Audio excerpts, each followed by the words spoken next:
विज्ञानभक्तिप्रदं मायामोहमलापहं सुविमलं प्रेमाम्बुपूरं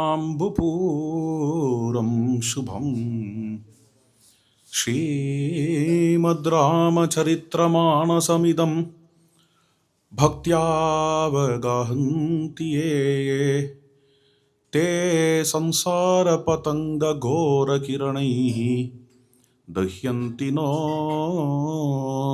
मानवाः। श्रीरामचन्द्र कृपाळु भज मन हरण भव भयदारुणं नवकञ्जलोचन कंजमुख कर कंज पद कंजारुणम श्रीरामचंद्र कृपाळु भज मन हरण भव भयदारुणम भज दीन बंधु दिनेश दानव दैत्य दानव भंजनम आजानुभुज सरचापधर संग्राम जित खरदूषणम इति वदति तुलसीदास शंकर शेषमुनिमनरंजनम मम हृदय कंज निवास कर कामादि खलदल भंजनम श्रीरामचंद्र कृपाळु भज मन हरण भव भयदारुणम।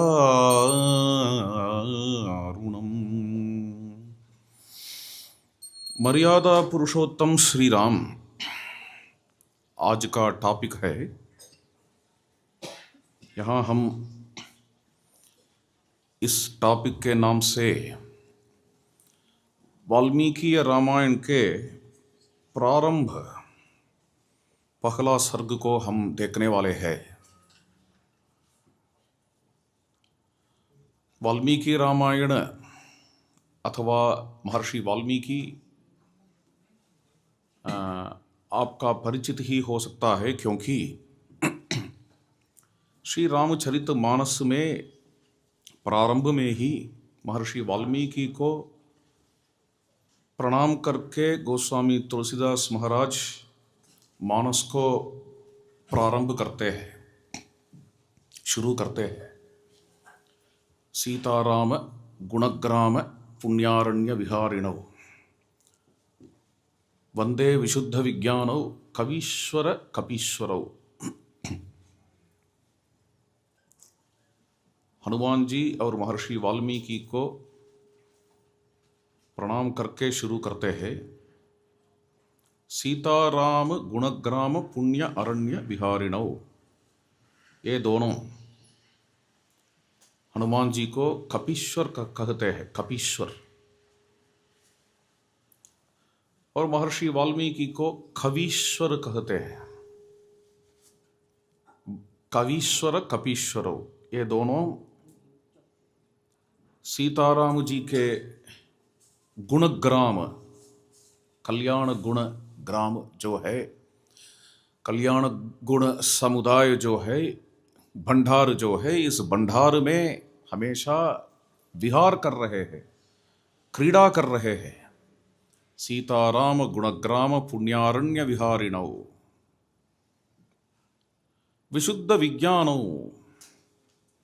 ये दोनों ज्ञान मूर्तियों है, विशुद्ध विज्ञान संपन्न है हनुमान जी और महर्षि वाल्मीकि जी।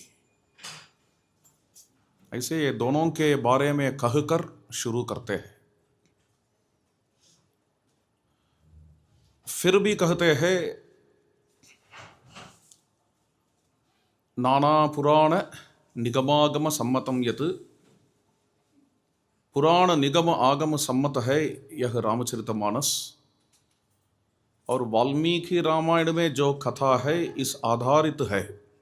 रामायणे निगदितम क्वचित अन्यतोपि,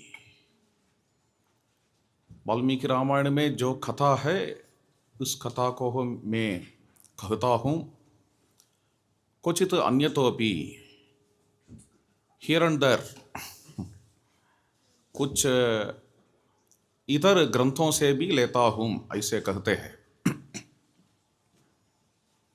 और ये एक चौपाई में कहते हैं कि महर्षि वाल्मीकि के रामायण में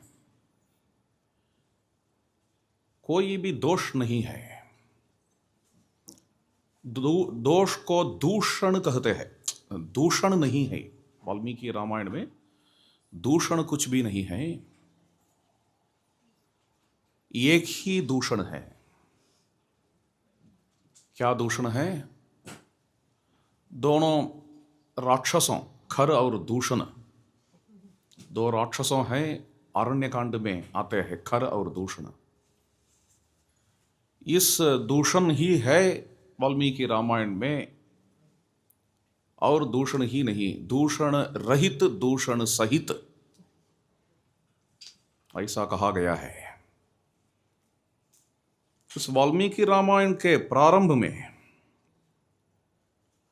भगवान श्री रामचंद्र जी के परिचय देते हैं महर्षि वाल्मीकि। वैसा ही रामायण का प्रारंभ है। महर्षि वाल्मीकि भी एक कथा पात्र बनता है।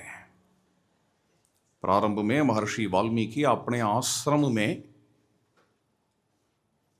नारद जी को स्वागत करके नारद जी से पूछते हैं, कौन वस्मिन् सांप्रतं लोके गुणवान कश्च वीर्यवान धर्मज्ञश्च कृतज्ञश्च सत्यवाक्यो दृढव्रतः चारित्रेण च को युक्तः सर्वभूतेषु को हितः विद्वान् कः कः समर्थश्च कश्चैकप्रियदर्शनः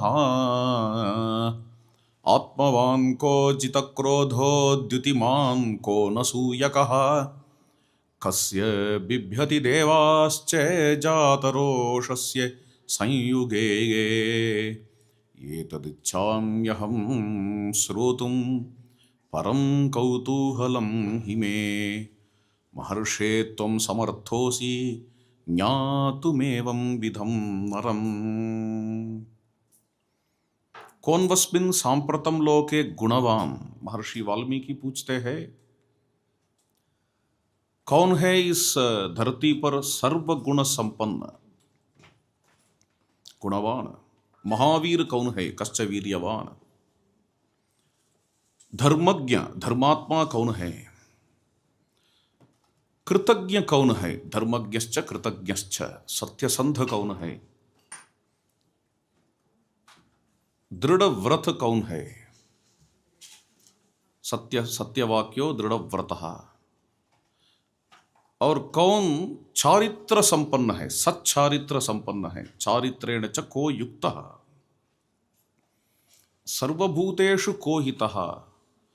कौन हमेशा सर्व सकल भूतों के हित में है,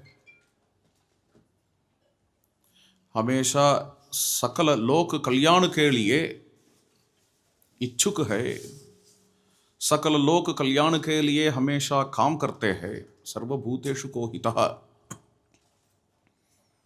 विद्वान कौन है? विद्वान कहा कस समर्थश्च।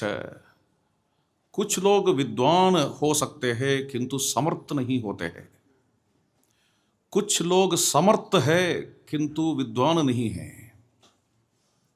कौन है विद्वान और समर्थ? विद्वान कहा कस समर्थश्च। एक प्रिय दर्शन कौन है? कश्च एक प्रिय दर्शन। एक प्रिय दर्शन माने देखने के लिए कौन अच्छा लगता है, कौन सुंदर है, यह एक अर्थ है। कश्च एक प्रिय दर्शन। दूसरा अर्थ है कि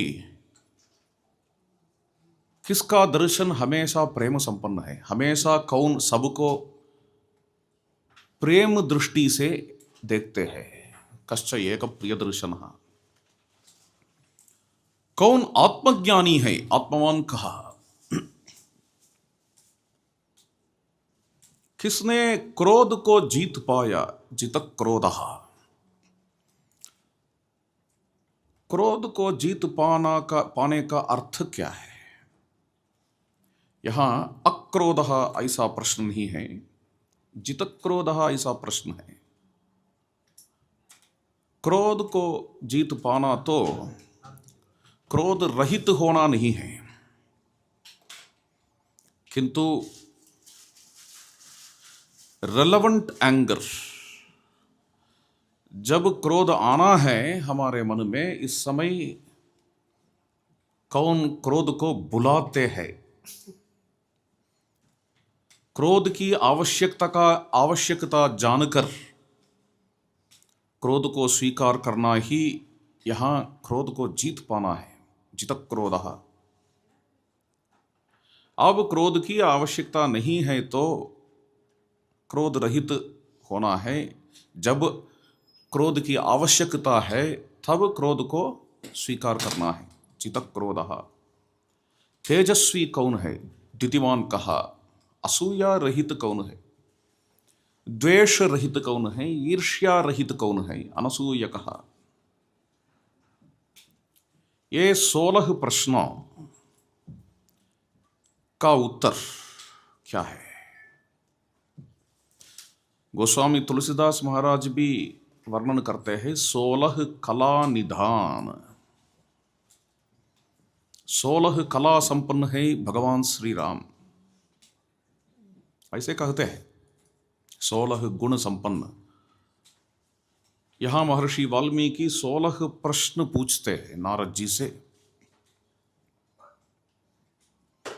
जैसा चंद्रमा 16 कला संपन्न है, वैसा ही भगवान श्री राम भी 16 गुण संपन्न है। न केवल 16 गुण, 16 मल्टीप्लाइड बाई 4। क्या है 16 मल्टीप्लाइड बाई 4? 64। महर्षि वाल्मीकि 16 गुण के बारे में पूछते हैं। नारद जी के उत्तर में 64 गुण है, आने वाले हैं 64 गुण।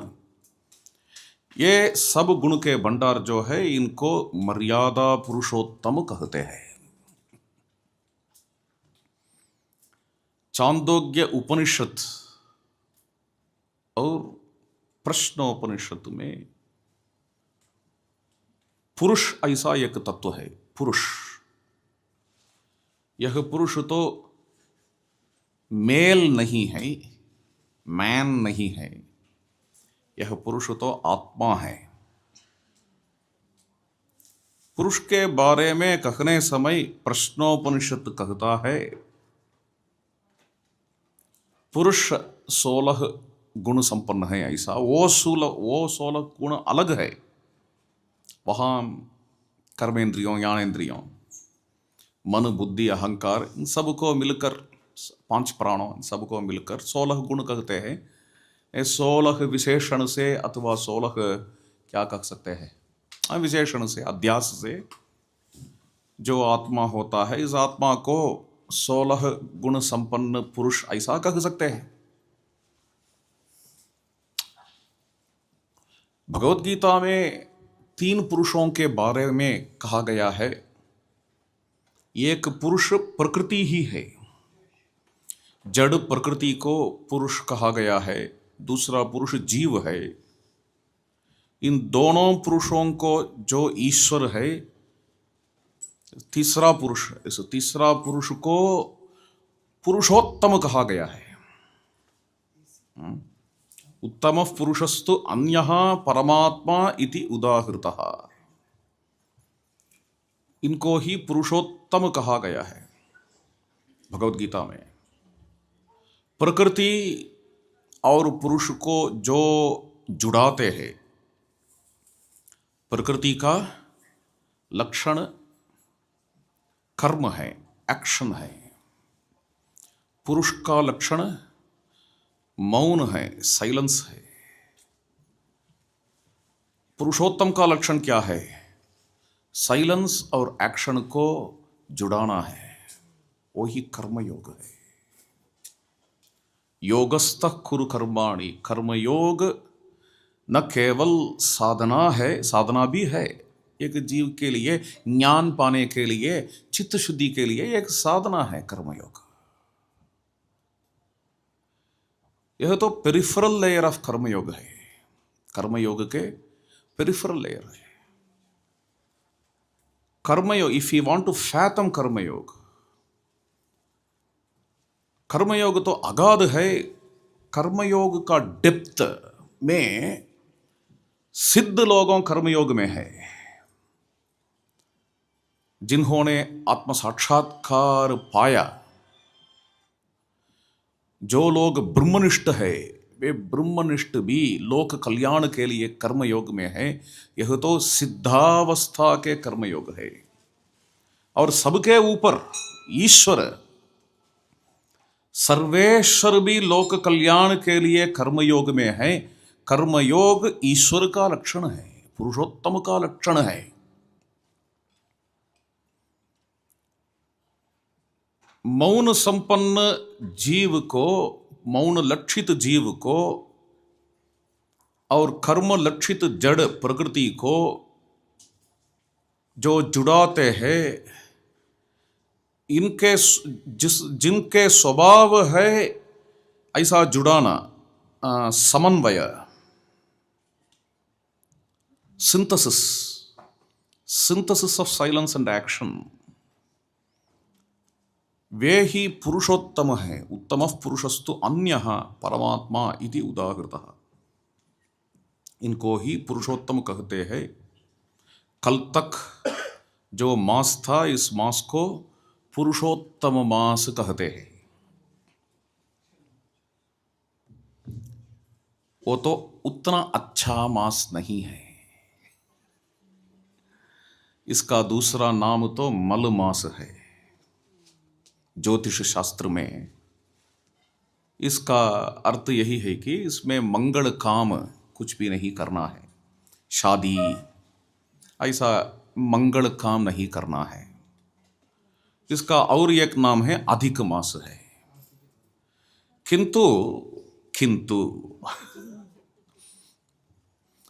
हमारे वैष्णव धर्म में, भागवत धर्म में जिसको लोग मल रूप से देखते हैं,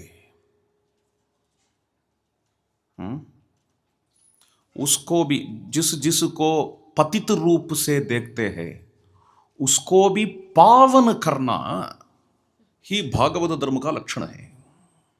ज्योतिष में जिसको मल मास कहा गया है, उसी मास को लेकर इसमें सेक्युलर एक्टिविटीज नहीं होना, ऐसा ही कहा गया ना। मैरिज नहीं होना, वो नहीं होना, ये नहीं होना, बिल्डिंग कंस्ट्रक्शन नहीं शुरू करना, ऐसा ही कहा गया है। किंतु यह मास मंगल मास ही है, क्योंकि उसी मास में हमेशा हम पुरुषोत्तम के, भगवान के सुमिरन में होंगे। भगवान के सुमिरन में होने से इस मास मंगल मास होता है। इस मास को पतित पावन सीताराम कहते हैं ना। जो पतित होते हैं, जो भ्रष्ट होते हैं, इन लोगों को भी भागवत धर्म से, नाम संकीर्तन से पावन करना ही भागवत धर्म है। इसी प्रकार कुछ लोगों एक मास को अमंगल, मल ऐसा कहते हैं, तो उसी मास को लेकर इस मास को हम भगवान नाम संकीर्तन से, रामायण पाठ से, पूजा से हम पवित्रित करें। उसी मास को हमारे वैष्णव धर्म में, भागवत धर्म में पुरुषोत्तम मास कहेंगे। सारा मास में, पूरा मास में हम रामायण पाठ के साथ, राम चिंतन के साथ होंगे। केरल में कहते हैं आड़ी मास। आड़ी को क्या कहते हैं? आड़ी मासम। इनकी मलयालम दे कॉल आड़ी मासम। हाँ, आषाढ़ मास पूरा बारिश है केरल में। पूरा पूरा बारिश है, कोई भी कुछ भी काम नहीं कर सकते हैं। इस आषाढ़ मास को केरल में लोगों कहते हैं रामायण मास, जैसा हम अधिक मास को पुरुषोत्तम मास कहते हैं। क्योंकि इस बारिश में क्या कर सकते हैं, हम घर में बैठ बैठ कर रामायण पढ़ेंगे, इसलिए इस मास को रामायण मास ऐसा नाम आ गया। पूरा मास तो भगवान के मास है, इसलिए इसको पुरुषोत्तम मास कहते हैं। पुरुषोत्तम मर्यादा पुरुषोत्तम श्री राम, वे ही पुरुषोत्तम 16 कला निधान पुरुषोत्तम है, जो राम गीता में कहा गया है, अतोस्मि लोके वेदे च प्रतितः पुरुषोत्तमः। पुरुषोत्तम ऐसा भगवद गीता में जो ब्रह्मस्वरूप कहा गया है, जिसका लक्षण है साइलेंस और एक्शन का समन्वय, सिंथेसिस, जो आत्मा है, अंतरात्मा है, वे ही पुरुषोत्तम धनुष बाण लेकर हमारे सामने खड़े हैं। यहां प्रश्न, महर्षि वाल्मीकि के प्रश्न सब इनके बारे में ही हैं। कौन है 16 कला संपन्न, 16 गुण संपन्न। और अलग अलग उदाहरण नहीं देना, अलग अलग उदाहरण। दान के लिए कर्ण, क्षमा के लिए युधिष्ठिर,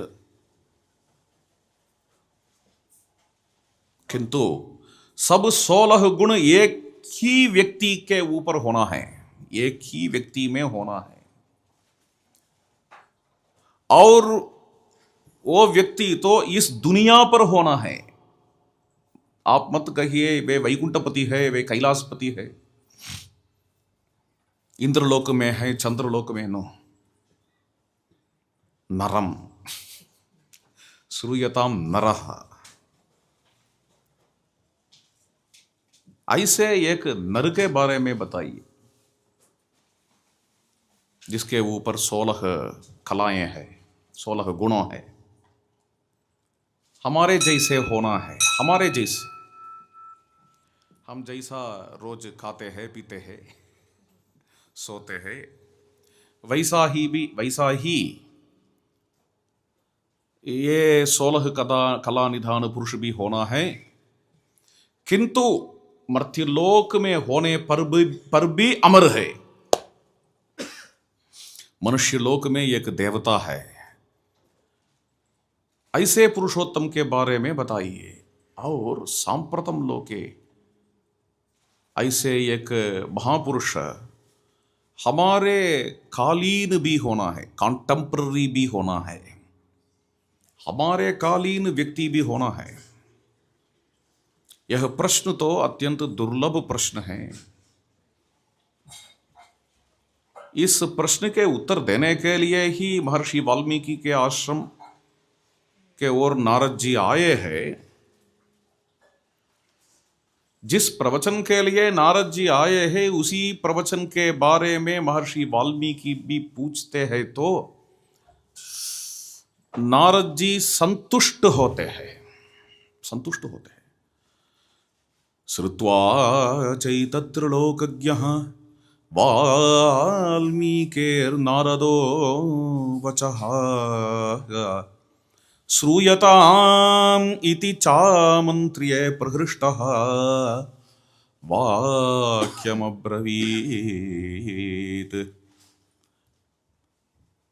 अरे,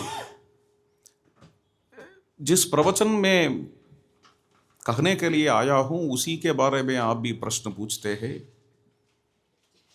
हम दोनों सहृदय है। मेरे हृदय में जो राम है, उसी राम आपके हृदय में भी है। ऐसे एक नायक के बारे में, ऐसे एक नर के बारे में कहना तो मुश्किल है, बहवो दुर्लभाश्चैव ये त्वया कीर्तिता गुणाः मुने वक्ष्याम्यहं बुद्ध्वा तैर्युक्तः श्रूयतां नरः। ऐसे एक पुरुषोत्तम है इस दुनिया में, इनका नाम ही राम है। इक्ष्वाकुवंश प्रभवः रामो नाम जनैः श्रुतः नियता आत्मा महावीर्यः द्युतिमान् धृतिमान् वशी। श्री राम जी रघुवंशीय है, इक्ष्वाकुवंशीय है। इक्ष्वाकुवंश प्रभवः प्रसिद्ध भी है, पुरुषोत्तम है श्री राम, मर्यादा पुरुषोत्तम है श्री राम, ऐसा प्रसिद्ध भी है। जनैः श्रुतः, नियतात्मा, नियम संपन्न है, नियत है। क्या नियम? 5 नियमों को कहते हैं महर्षि पतंजलि। शौच, संतोष, तपः, स्वाध्याय, ईश्वर प्रणिधानानि नियमाः। शौच, संतोष माने तृप्ति, इस कॉन्टेक्स्ट में संतोष तृप्ति है। शौच तृप्ति, तपस्या, स्वाध्याय और भगवान के ऊपर भक्ति, ये 5 नियम को कहते हैं पतंजलि महर्षि। 5 नियम संपन्न है श्री रामचंद्र, इसलिए नियतात्मा। महावीर्यः, महावीर है श्री राम, तेजस्वी भी है और धैर्य संपन्न है। धृतिमान, द्युतिमान, धृतिमान वशी। धैर्य संपन्न है माने क्या? सामने राक्षसों को देखने से निर्भीत है, ऐसा ही नहीं, ऐसा ही नहीं। हमारे जिंदगी में धर्म मार्ग में जाने के लिए धैर्य की आवश्यकता है। डरना मत। सब लोग अधर्म के मार्ग में जाते हैं, हमारा भी पीयर प्रेशर है। धर्म को छोड़कर अधर्म के मार्ग में हम भी जाते हैं, ऐसा होना नहीं। किंतु जिस मार्ग में कोई भी नहीं जाता है, रोड नॉट टेकन, इस मार्ग में जाने के लिए धैर्य होना है। द्युतिमान धृतिमान वशी। सत्य या राज्य, ऐसी स्थिति आती है तो सब लोग राज्य को ही, वेल्थ को ही वर्ण करते हैं, चूज करते हैं। किंतु श्री राम जी सत्य को चूज करते हैं, राज्य को छोड़ते हैं। इसके लिए असाध्य धैर्य की आवश्यकता है। द्युतिमान धृतिमान वशी, वशी माने controller. He doesn't plan to control. Control करने के लिए प्लान नहीं करते हैं, कंट्रोल करने के लिए इच्छुक भी नहीं है Shri Ram ji. Ability, capability of controlling, इसका संस्कृत में वशीता कहते हैं। वशीता, I am introducing a new term, you need to remember it because for few minutes I am going to talk about it. Vashita कहते हैं, कैपेबिलिटी टू कंट्रोल। यह वशिता तो श्री राम जी के संकल्प से नहीं आता है, यह तो डिलिब्रेट नहीं है, किंतु इनकी सन्निधि में स्वयं सब लोग वश्य होंगे, अवश्य वश्य होंगे। इसकी तपस्या, ऐसी तपस्या श्री राम जी का है। द्युतिमान धृतिमान वशी, क्या तपस्या? जिनके वश में इंद्रियों हैं, इनके वश में सारी दुनिया है, सारा दुनिया है। और जिनके वश में मन है, इंद्रियों हैं, इनके वश में लोग होते हैं। जिनके मन में वश करने के लिए इच्छा नहीं है, इनके वश में लोग होंगे। द्रौपदी कहती है महाभारत में, सत्यभामा जी पूछती है, सत्यभामा आप जानते हैं ना, श्री कृष्ण पत्नी। सत्यभामा पूछती है द्रौपदी से, सत्यभामा और द्रौपदी सखियां हैं। द्रौपदी से पूछती है, पति को वश में रखने के लिए क्या मंत्र है? इस मंत्र को उपदेश करिए, मैं देख रही हूं आप तो पति को वश में रखती है। 5 पांडवों बड़े बड़े लोग हैं, भीमसेन बलशाली है, अर्जुन पराक्रमी है, धर्मपुत्र क्षमावान है। धर्मपुत्र के मार्ग तो अन्य है, क्षमा। भीमसेन के रास्ता तो बल है, सहदेव की रास्ता तो बुद्धि है।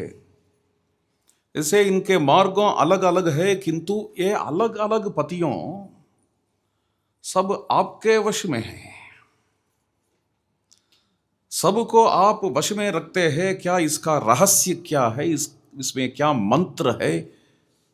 रोज क्या मंत्र जाप कर रही है क्या पति को वश में रखने के लिए?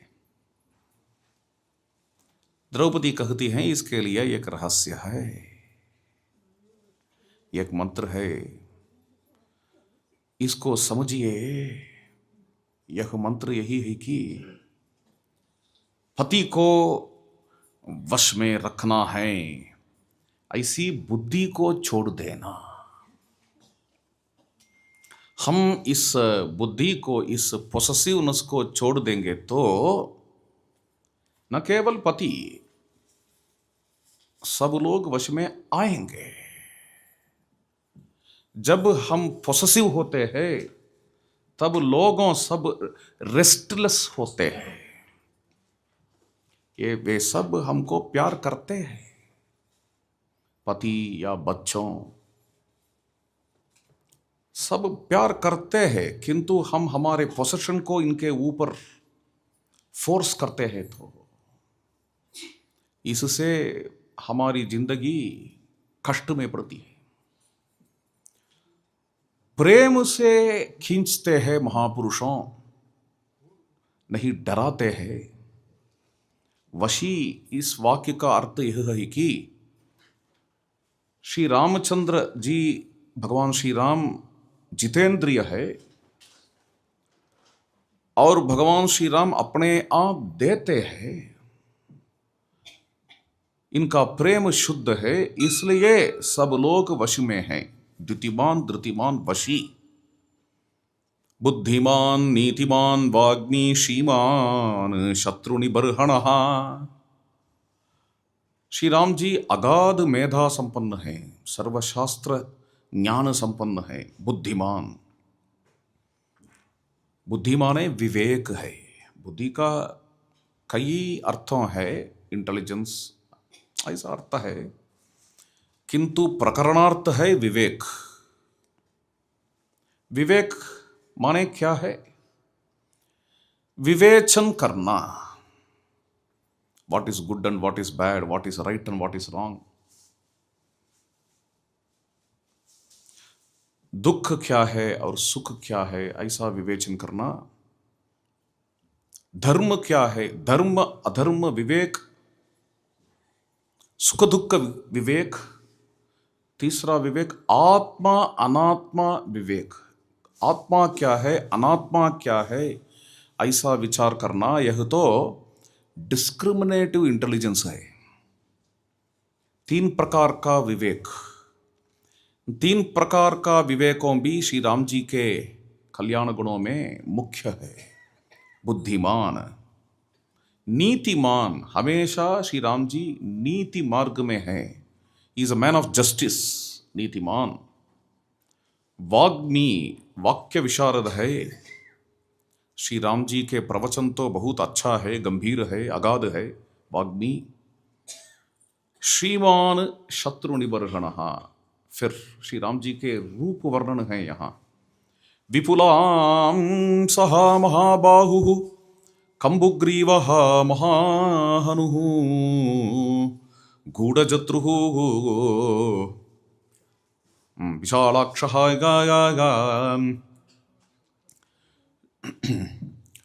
विपुलांसः महाबाहु, इनके कंधों विशाल है, दीर्घ भुज संपन्न है श्री राम जी। विपुलांसो महाबाहु कंबुग्रीव, इनके ग्रीवा शंख के समान है। कंबुग्रीव पुष्ट,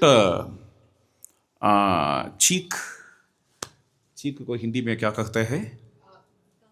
गाल। पुष्ट गाल संपन्न है। महाहनु महोरस्कः महेश्वासः, विशाल वक्षस्थल से सुंदर है श्री राम जी। महेश्वासः अस्त्र शस्त्र विशारद है। गूढ़जत्रुः अरिंदमः, गूढ़जत्रुः, जत्रु माने कॉलर बोन, इनके कंध के हड्डी छिपी हुई है। गूढ़जत्रुः अरिंदमः आजानुबाहुः सुशिराः, आजानुबाहु है श्री राम, आजानुलंबित भुज है। सुशिराः, छत्राकार शिर है श्री राम जी का। सुललाटः सुविक्रमः, गजगति, सिंहगति, व्याघ्रगति और वृषभ गति से आते हैं। सुविक्रमः हमेशा समदर्शन में है। समः, समधर्म ही श्री राम जी का धर्म है। समः, मन हमेशा समत्व में है। मन में एक्साइटमेंट नहीं है, डिस्ट्रेस नहीं है, समत्व में है मन, इसलिए भी समः। लाइफ स्टाइल में भी सम है। जो लाइफ स्टाइल है इसमें खाने में पीने में इक्विलिब्रियम है। युक्त आहार विहारस्य, गीता में कहा गया है, युक्त चेष्टस्य कर्मसु युक्त स्वप्न अवबोधस्य योगो भवति दुःखः। योग अभ्यास कब सिद्ध होता है? जिसका आहार और विहार और निद्रा ये सब बैलेंस में है, इसको ही योगाभ्यास सिद्ध होता है। भगवान श्री कृष्ण इसे कहते हैं। कुछ लोग कहते हैं हम रोज योगा प्रैक्टिस करते हैं, रोज आसन प्राणायाम करते हैं, किंतु शरीर में ऐसा रोग है, ये रोग है, वो रोग है। इसका कारण है योग सिद्ध उस समय में ही होता है जिस समय में हम का लाइफ स्टाइल इक्विलिब्रियम में होता है। लाइफ के इक्विलिब्रियम के साथ आसन प्राणायाम करने से ही योग सिद्ध होता है। इसलिए इस इक्विलिब्रियम को यहां कहते हैं समः। राम जी के जिंदगी में इक्विलिब्रियम है, राम जी के शरीर में भी, देह में भी इक्विलिब्रियम है। इसको कहा गया है समविभक्तांगः, समविभक्तांगः, समविभक्तांगः। इनके देह में जो जो अंगों हैं ये सब वेल प्रोपोर्शनेट है, विभक्तांग है श्री राम जी, सिमेट्रिक है। स्निग्धवर्णः प्रतापवान स्निग्धवर्णः, श्री राम जी का रंग ऑयलिश है, तेल समान है। स्निग्धवर्णः, श्यामल श्यामल वर्ण है श्री राम जी, श्यामल रंग में है। राम श्यामः स्निग्धवर्णः प्रतापवान पीनवक्षा विशालाक्षः लक्ष्मीवान शुभलक्षणः।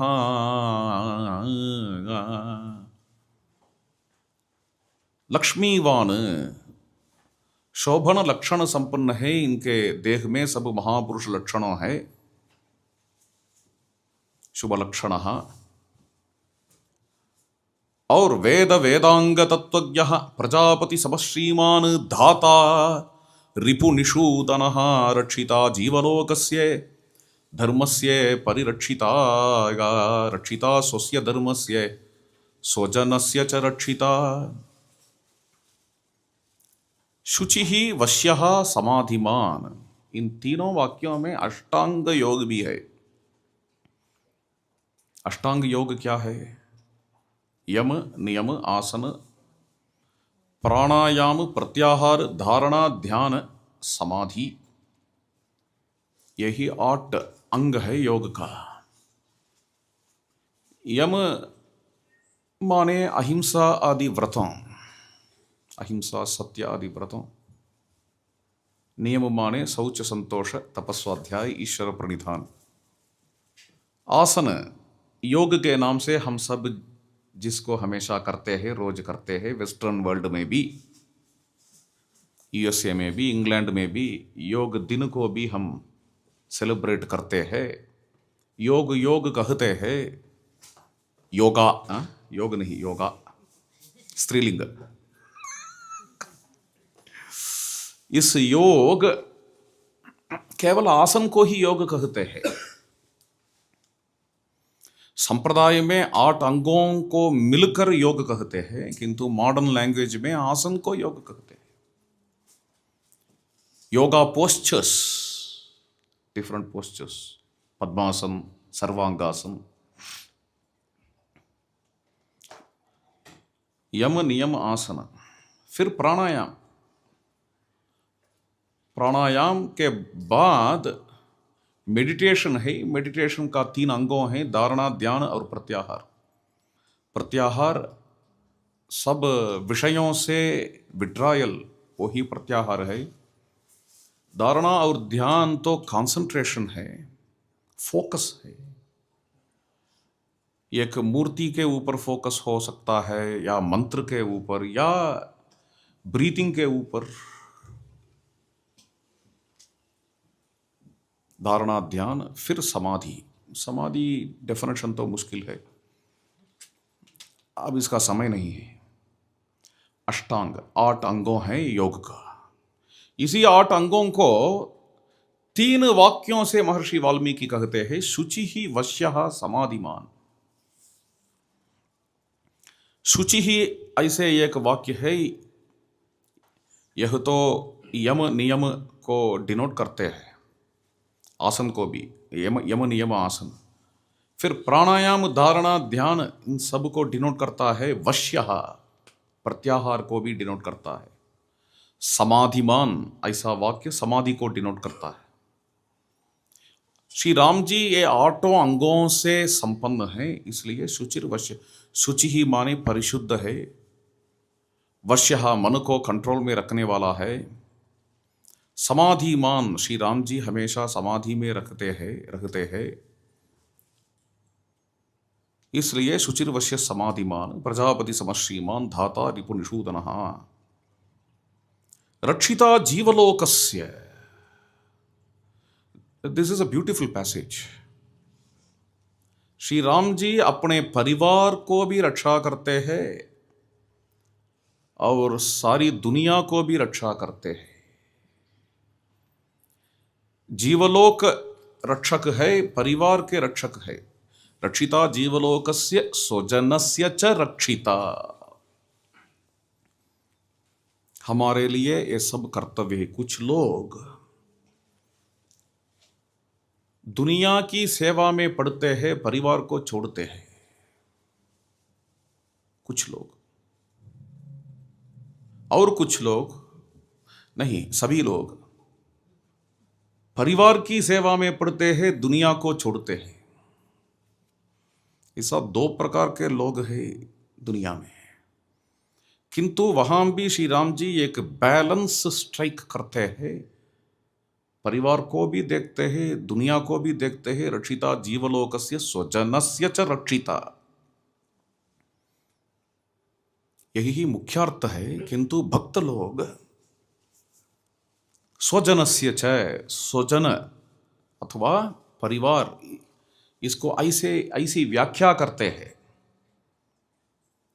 राम जी के परिवार में हम सब है, न केवल लक्ष्मण जी, भरत जी, शत्रुघ्न जी या सीता माता, राम परिवार है, हम देखते हैं श्री राम जी है, सीता जी है, हनुमान जी है। और यहां एक स्पेशलिटी है इस मंदिर में, कहीं भी हमने नहीं देखा। इस मंदिर की स्पेशलिटी क्या है? श्री राम परिवार में गणेश जी बैठ रहे हैं। This is interesting. Bhagavata Mahapurana में कहा गया है विष्णु परिवार में गणेश जी है। एकादश स्कंद में दुर्गाम विनायकम व्यासम,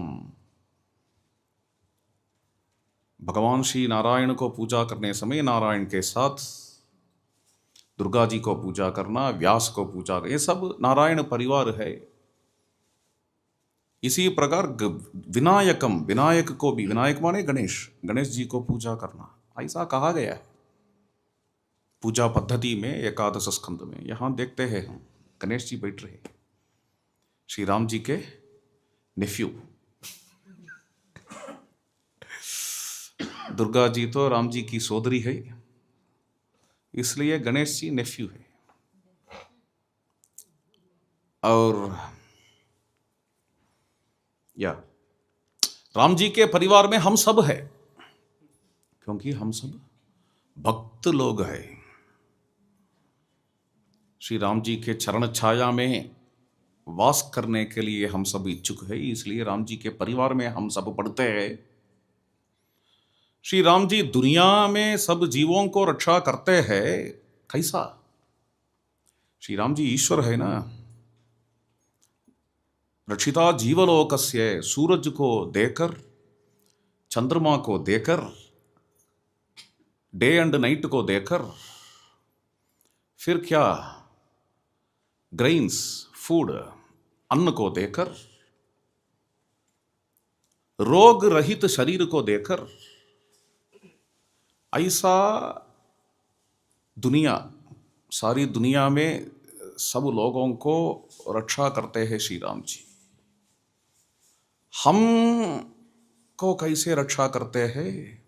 सत्संग को देकर, राम कथा देकर, रामायण पाठ को देकर, अपने पाद छाया में, अपनी चरण छाया में हमको वासस्थान देकर हमको रक्षा करते हैं। परिवार ऐसा वाक्य को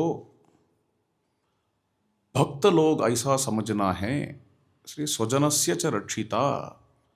श्री राम जी सर्व जीव के लिए है, सकल जीव को रक्षा करते हैं और परिवार को भी रक्षा करता है। स्वजनस्य च रक्षिता, रक्षिता स्वस्य धर्मस्य। लोक धर्म को श्री राम जी रक्षा करते हैं, स्वधर्म को भी रक्षा करते हैं। स्वधर्म माने स्व आचरण। रोज सुबह से रात तक जो दिनचर्या है, संध्या है, वेद पाठ है, नियम है, इन सबको श्री राम जी रक्षा करते हैं, यही स्वधर्म है। लोक धर्म माने मर्यादानां च लोकस्य कर्ता कारयिता च सहा। क्षत्रिय होने के कारण लोक में क्या, सब इनके धर्म में है क्या, ऐसा देखते हैं। रक्षिता जीवलोकस्य स्वजनस्य च रक्षिता, रक्षिता स्वस्य धर्मस्य, धर्मस्य च परन्तपः। वेद वेदांग तत्वज्ञ धनुर्वेदे च निष्ठितः, सर्वशास्त्रार्थ तत्वज्ञ स्मृतिवान प्रतिभानवान। सब सकल वेद जानते हैं श्री राम जी, वेद अंगों भी जानते हैं। वेद अंग माने शिक्षा, कल्प, व्याकरण, निरुक्त, छंद और ज्योतिष, 6 ही वेद अंग है। फिर श्री राम जी उपवेदों भी जानते हैं, 5 उपवेदों हैं। आयुर्वेद, धनुर्वेद, अर्थशास्त्र, शिल्पशास्त्र, ऐसे उपवेदों हैं। ये सब जानते हैं श्री राम जी। इनका उपलक्षण है धनुर्वेदे च निष्ठितः। श्री राम जी का वेद है धनुर्वेद, इनके हाथ में धनुष है ना। Matchless archer of the world, धनुर्वेदे च निष्ठितः, एक्सेट्रा एक्सेट्रा एक्सेट्रा। वेदों, वेदांगों और धनुर्वेद और जो कुछ शास्त्र है, सर्वशास्त्र, सब शास्त्रों जानते हैं। केवल शास्त्र की वचन ही नहीं, अर्थ भी जानते हैं। सर्वशास्त्र अर्थ, केवल अर्थ ही नहीं, फिर भाव भी जान। शास्त्र है, शास्त्रार्थ है, शास्त्र के भावार्थ है। शास्त्र को गुरु से ले सकते हैं हम, शास्त्रार्थ को भी गुरु से ले सकते हैं, किंतु भावार्थ है ना, भावार्थ हमारे हृदय में जो स्फूर्ति है, प्रतिभा है, इस प्रतिभा से भावार्थ को हम लेना है। इसको ही यहां कहा गया है स्मृतिमान प्रतिभानवान। प्रतिभानवान, प्रतिभा माने इंट्यूशन। शास्त्र को ग्रहण करने समय, शास्त्र को पढ़ने समय हृदय से प्रतिभा आती है। इस प्रतिभा से ही भावार्थ को हम समझ पाते हैं। स्मृतिमान प्रतिभानवान, श्री राम जी ऐसे प्रतिभाशाली है, ऐसे शास्त्रज्ञानी हैं। हो सकता है, किंतु क्या सब लोगों के ऊपर प्रेम होगा? स्मृतिवान प्रतिभानवान, इसके बारे में महर्षि वाल्मीकि, नारद जी कहते हैं, सर्वलोक प्रिय साधु अधीनात्मा विचक्षण, सर्वदा अभिगत सद्भिः समुद्रैव सिंधुभिः सर्वलोक प्रिय। सब लोगों को हमेशा प्रेम वितरण करते हैं श्री राम जी। साधु, श्री राम जी सत्व गुण संपन्न है, साधु है।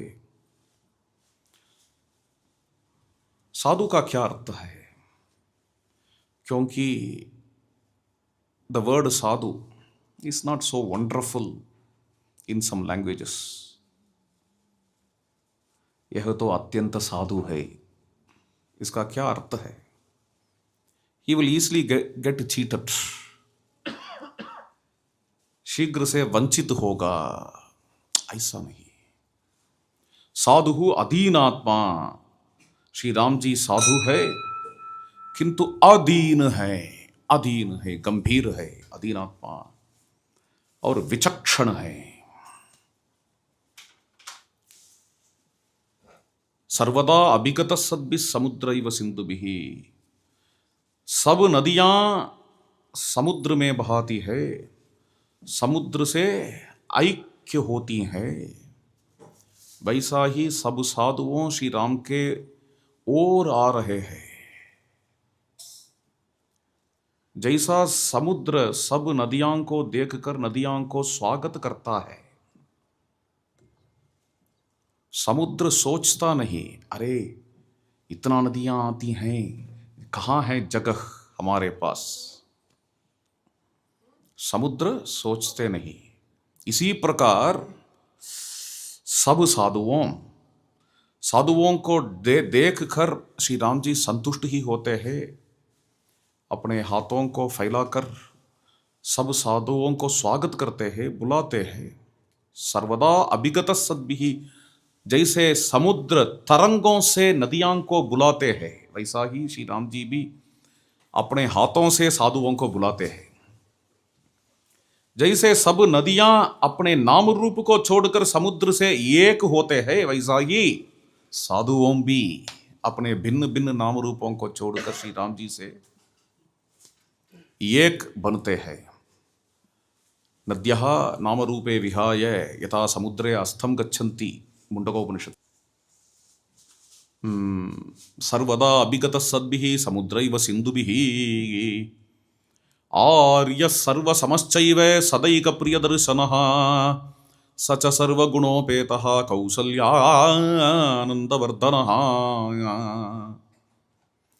आर्यः सर्वसमश्चैव, श्री राम जी आर्यशील है। आर्यशील माने क्या? वैदिक है। वैदिक कर्मानुष्ठान में है। वैदिक दिनचर्या संपन्न है। रोज अग्नि कर्म करते हैं, संध्योपासना करते हैं, पूजा पाठ करते हैं, इसलिए श्री राम जी को आर्य कहते हैं। अरे ये तो पूजा पाठ में है, संध्योपासना करते हैं, अग्नि कर्म करते हैं, उपासन करते हैं, इसलिए हम लोगों से बात नहीं करेंगे। हम तो सीधा साधा आदमी हैं, हम लोगों से हमसे बात नहीं करेंगे, वार्तालाप नहीं करेंगे, हमसे व्यवहार नहीं करेंगे, ऐसा नहीं। अनकॉम्प्रोमाइजिंगली श्री राम जी तो आर्यशील है, वैदिक है, किंतु सर्वसमश्चैव। और यह सर्वसमश्चैव, एक गिलहरी को भी लेकर अपने गोद में बिठाते हैं। निषाद राज गुह को देखकर दौड़ दौड़ जाकर परिरंभण प्रेमालिंगन देते हैं। शबरी के घर आकर वहां भी फल खाते हैं। गीद को भी मोक्ष देते हैं। इनके परिवार में सब है। गीद है, भालू है, वानर है, गिलहरी है, सब है इनके परिवार में। और यह सर्वसमश्चैव सदा एक प्रिय दर्शन, हमेशा सब लोगों को प्रेम दृष्टि से देखते हैं। सदा एक प्रिय दर्शन। श्री राम जी की माता राम जी के गुणों को देखकर अत्यंत संतुष्ट होती है। कौसल्यानंद वर्धन समुद्र इव गांभीर्ये धैर्येण हिमवानिव विष्णुना सदृशो वीर्ये सोमवत प्रियदर्शन। समुद्र इव गांभीर्ये, श्री राम जी समुद्र जैसा गंभीर है। समुद्र को देखने से अंदर क्या है ऐसा हम नहीं जानते हैं। Even if you look at the ocean peripherally, we can little understand its grandeur. समुद्र का गांभीर्य कुछ समझ पाते हैं ऊपर से देखने से। while we are swimming in the ocean, जब हम समुद्र के अंदर जा सकते हैं, ऐसा इक्विपमेंट्स है ना, इसका क्या कहते हैं? स्कूबा। स्कूबा, या अंदर जाने से वहां जो है, वहां जो जेम्स है, पेर्ल्स है, इन सब को हम ले आ सकते हैं। समुद्र के अंदर सब जीवराशियों को हम देख सकते हैं।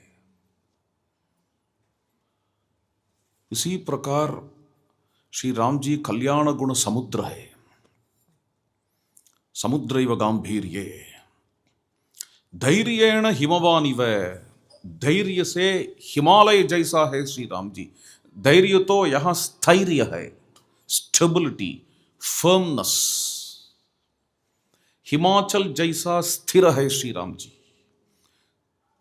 स्थिर स्वधर्मे हिमवान इवाचल, स्वधर्म में हिमालय जैसा स्थिर है श्री राम, ऐसा अयोध्या कांड में कहा गया है। जब श्री राम जी भरत जी के हाथ में पादुका को देते हैं, उस समय महर्षि वाल्मीकि कहते हैं, nobody can tempt Rama. Shri Ram ji लौट नहीं आते हैं, राज्य स्वीकार नहीं करते हैं, वन में ही है श्री राम जी। स्थिर है श्री राम, हिमाचल जैसा स्थिर है स्वधर्म में। धैर्येण हिमवानिव विष्णुना सदृशो वीर्ये, विष्णु जैसे महावीर है श्री राम।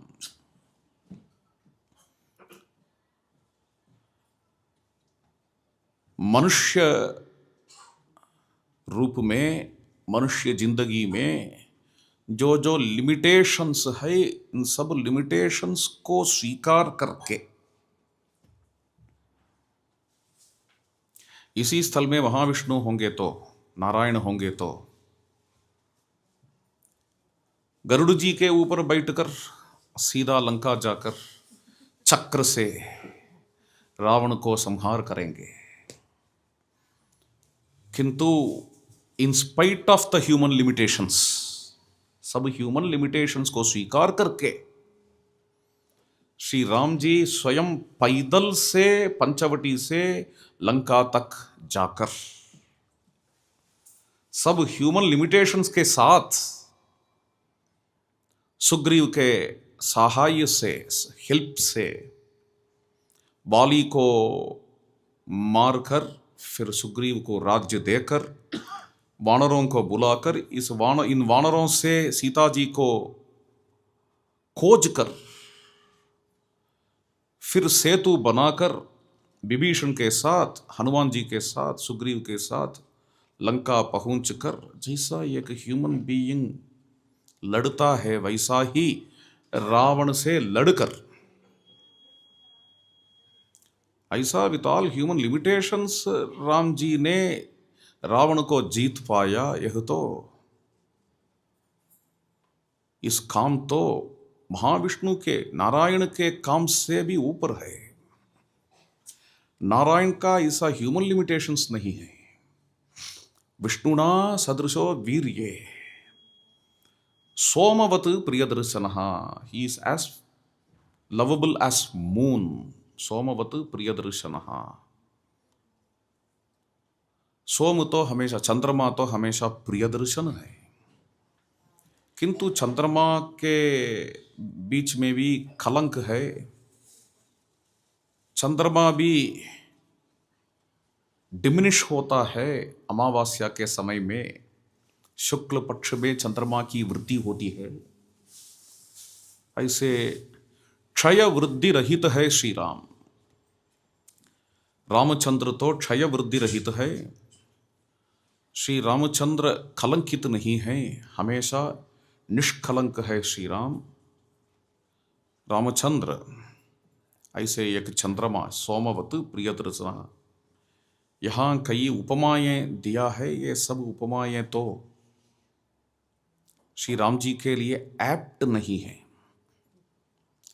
श्री राम जी तो उपमा के ऊपर है।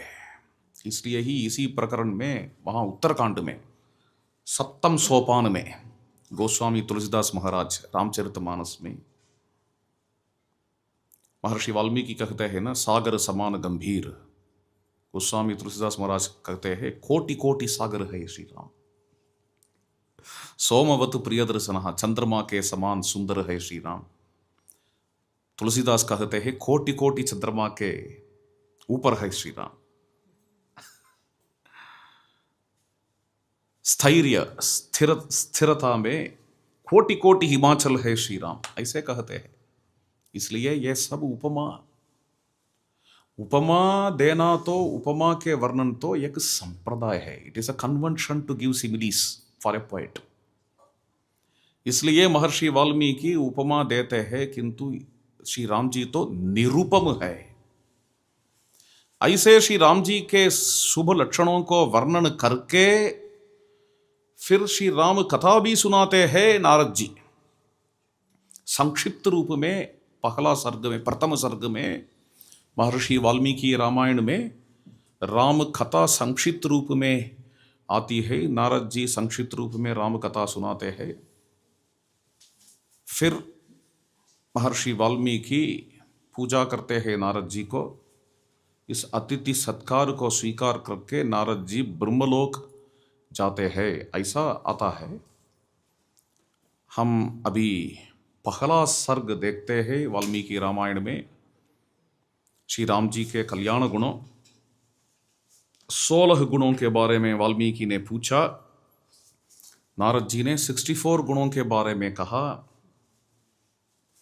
इससे हम क्या समझ पाते हैं? हम श्री राम जी के पास जाकर अथवा रामायण के पास जाकर एक पूछते हैं तो श्री रामायण पाठ 4 देते हैं। दशरथ ने एक मांगते थे, दशरथ एक मांगते थे, क्या? एक पुत्र दशरथ ने मांगा, इनका 4 पुत्र का जन्म हुआ। एक कन्या की शादी के लिए प्लान कर रहे थे जनक महाराज, 4 कन्या के शादी हुई। और एक राज्याभिषेक के लिए प्लान कर रहे थे दशरथ महाराज, राम जी के राज्याभिषेक, वो तो कैंसल हुआ। किंतु क्या हुआ, राम जी के वनवास रूप से सुग्रीव के राज्याभिषेक हुआ, पगला पादुका के राज्याभिषेक, फिर सुग्रीव के राज्याभिषेक, फिर विभीषण राज्याभिषेक, फिर राम राज्याभिषेक, 4 राज्याभिषेक हुआ। इसी प्रकार हम भी हमारी जिंदगी में राम जी से अथवा रामायण से एक वर प्रार्थना करें तो 4 वर रामायण देता है। इसको हम समझना है। इस रामायण सत्संग में श्री राम जी की सन्निधि में, श्री राम परिवार के सन्निधि में हमारा यह भाग्य है। रामायण श्रवण पुरुषोत्तम मास के अंतिम भाग में हम पुरुषोत्तम के बारे में, मर्यादा पुरुषोत्तम के बारे में हम आज अनुभव कर रहे हैं। यह मंदिर तो इंग्लैंड के प्राचीन मंदिर है, प्राचीनतम मंदिर है। इस मंदिर में ऐसा एक सत्संग हमारा भाग्य है। हम हमेशा श्री राम जी से यही वर मांगे, राम जी जिस धर्म मार्ग में थे और है होंगे, उसी धर्म मार्ग में हमारी भी श्रद्धा होना और श्री राम जी के चरणारविंद में अचंचल भक्ति होना, ऐसे प्रार्थना करेंगे। धन्यवाद। जय श्री राम।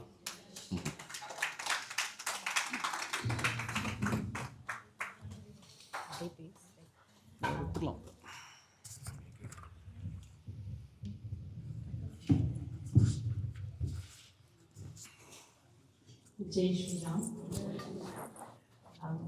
हिंदी मेरा मातृभाषा नहीं है, मैं तमिलनाडु से हूँ। मेरा भी नहीं। आपको अनुभव है आगा, पर इतना हिंदी में बात करके एक्सपीरियंस नहीं है। तो अन्ना का एक क्विक इंट्रोडक्शन। डॉक्टर